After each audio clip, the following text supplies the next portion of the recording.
மக்கள் என்ன பண்றாங்கன்னு கேட்டினா பேங்க்ல எதுவுமே பணம் கட்டி குறைவான வட்டி சம்பாதிக்கிறாங்க.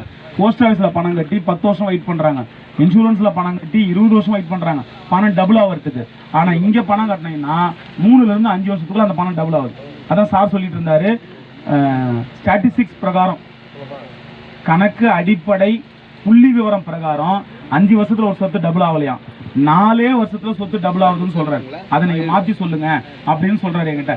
உண்மைதான், ஒரே வருஷத்துல டபுள் ஆன சொத்தும் பார்த்துருக்கோம், 2 வருஷத்துல டபுள் ஆன சொத்தும் பார்த்துருக்கோம். நம்ம இந்த சிப்கார்டு கொஞ்சம் எக்ஸ்டெண்ட் பண்ணட்டுமே, இது எவ்வளவு வேகமா ரேட் இருக்குன்னு மட்டும் நீங்க பாருங்க. அதனால பணம் இல்லைங்கிறத ஒரு முடிவை எடுக்காதீங்க. நம்ம என்ன பணம் இருந்தால் சொத்து வாங்கலாம்னு நினைக்கிறீங்க, கிடையாது. சொத்து இருந்தால் உங்களுக்கு நிறைய பணம் வரும். இப்படி யோசிச்சீங்கன்னா நீங்கள் பணக்காரன் ஆயிடுவீங்க. பணம் இருந்தால் தான் நான் சொத்து வாங்கணும்னு கிடையாதுங்க. சொத்து இருந்தால் தான் எனக்கு பணமே நிறைய வரும், சொத்து மூலமாக எனக்கு வருமானம் வரும். அப்படி ஏன்னா இன்னைக்கு வீடு இருந்ததுன்னா கௌரவங்க, நம்ம பேரில் சொத்து இருந்ததுன்னா கௌரவம், சொந்த பந்தம் நம்மளை மதிக்கும், கடன் காட்சி நம்மளுக்கு கொடுப்பானுங்க, ஃப்ரெண்ட்ஸு மதிப்பான், குடும்பத்தில் நம்மளுக்கு ஒரு மதிப்பு இருக்கும், ஊரில் ஒரு கௌரவம் இருக்கும்.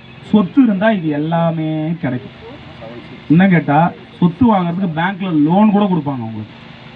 சொத்து இருந்தால் தர வாடகைக்கு விடலாம், சொத்து இருந்தால் வீடு கட்டி வாடகைக்கு விடலாம், சொத்து இருந்தால் இயற்கை விவசாயம் பண்ணலாம், சொத்து இருந்தால் பண்ணை நிலம் அமைக்கலாம், சொத்து இருந்ததுன்னா இன்னைக்கு ஆர்கானிக் விவசாயம் சும்மா ஒரு 1000 ஸ்கொயர் ஃபீட்டோட நீங்கள் ஆர்கானிக் விவசாயம் பண்ண முடியும். அந்த அளவுக்கு பல விஷயங்களை கண்டுபிடிச்சிட்டாங்க. 10 ஏக்கரால வைக்க வேண்டிய பயிரை 1 ஏக்கரால வைக்கிறதுக்கான அடுக்குமுறை பயிர் திட்டத்தை செய்யாறுல ஒருத்தர் இம்ப்ளிமெண்ட் பண்ணி நெடும்பறைங்கிற கிராமத்தில் 1 கோடி ரூபாய் சம்பாதிச்சார். யூடியூப்ல போய் பாருங்க, நான் சொல்றதெல்லாம் உண்மையா பொய்யாது. 10 ஏக்கரால பண்ண வேண்டிய விவசாயத்தை 1 ஏக்கரால பண்ணாரு அவர், அடுக்குமுறை பயிர் திட்டம் அப்படிங்கிறது மூலமாக. 5 அடுக்கு பயிர் திட்ட முறைன்னு ஒன்று இருக்குது. அதன் மூலமா தென்னை மரத்துக்கு நடுவில் ஒன்று நடுறது, அதுக்கு நடுவில் ஒன்று நடுறது. நம்மள கலக்கா போட்ட நடுவில் துவர போடுவோம்ல, அந்த மாதிரி 5 திட்ட பரவலாக்க முறையிலையும் இன்னைக்கு விவசாயம் பண்ண முடியும். எத்தனையோ விஷயங்கள் இருக்கு. நீங்க ஆராய்ச்சி பண்ணி பார்த்தீங்கன்னா தான் சொத்தோட அவசியம் நமக்கு எப்பவுமே புரியும். இல்லைன்னா நம்மளுக்கு சொத்தோட அவசியம் புரியாது. அதனால பணம் இல்லை என்பதை ஒரு பிரதானமாக எடுத்துன்னு வராதிங்க. பணம் என்னைக்கு நம்ம கிட்ட இருந்திருக்குது, எனக்கு அதை சொல்லுங்க. சார் நிறைய பிரச்சனை சார், பிரச்சனைலாம் மூடிட்டோம். ஓகே, பிரச்சனை என்னைக்கு முடிஞ்சிருக்கு சொல்லுங்க.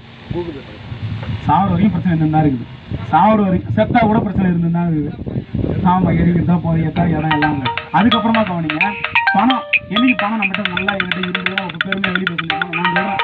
ஊரெல்லாம் போய் சொல்றேன் என்கிட்ட பணம் இருக்குது, நான் ஒரு நாளைக்கு 1 லட்ச ரூபா சொன்னேன். எத்தனை பேர் அந்த மாதிரி ஊரெல்லாம் போய் சொல்றாங்க என்கிட்ட பணம் இருக்குது, நான் சம்பாதிக்கிறேன்னு? சொல்ல மாட்டோம். என்னைக்கு பணம் இருந்த காலம் இது. அப்ப நம்மளா ஒரு முடிவு எடுத்து, நம்மளா எனக்கு இது வேணும் என் குடும்பத்துக்கு முடிவு எடுத்து பண்ணும்போது தான் பணம் என்பது அங்க நம்மளுக்கு ஜென்ரேட் ஆகுது. அதனால சிறந்த முடிவுகளை நீங்க தான் எடுக்கணும். உங்க குடும்பத்துக்கு உங்க பரம்பரைக்கு தேவையான முடிவுகள். பசங்களுக்காக உன்னை வாங்கி போடுங்க, டப்புன்னு விலையேறியும்ல, என்ன நான் சொல்றது.